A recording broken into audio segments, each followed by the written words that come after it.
भाजपतल्या लोकांना आपली नावं बदलण्याची सवयच असून नमो म्हणजे नरेंद्र मोदी तर गोमो म्हणजे गोपीनाथ मुंडे असल्याची टीका गृहमंत्री आर पाटील यांनी केली आहे। राज्यामध्ये जातीपातीचं राजकारण गोपीनाथ मुंडे यांनी सुरू केल्याचं सांगत राजकारणातले ते नायक नव्हे तर खलनायक असल्याची परखड टीका आर पाटील यांनी केली आहे।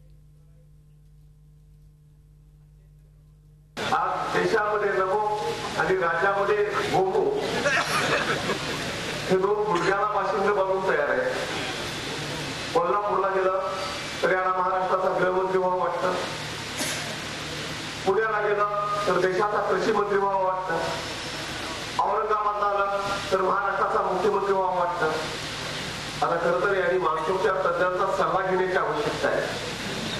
महाराष्ट्राच्या राजकारणात जातीपातीच्या राजकारणाला खऱ्या अर्थाने जर खत पाणी घालण्याचं काम कुणी केलं असेल तर ते गोपीनाथ मुंडेंनी केलं।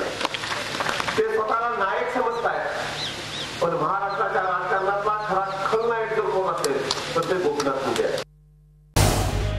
झी 24 तास रहा एक पाऊल पुढे।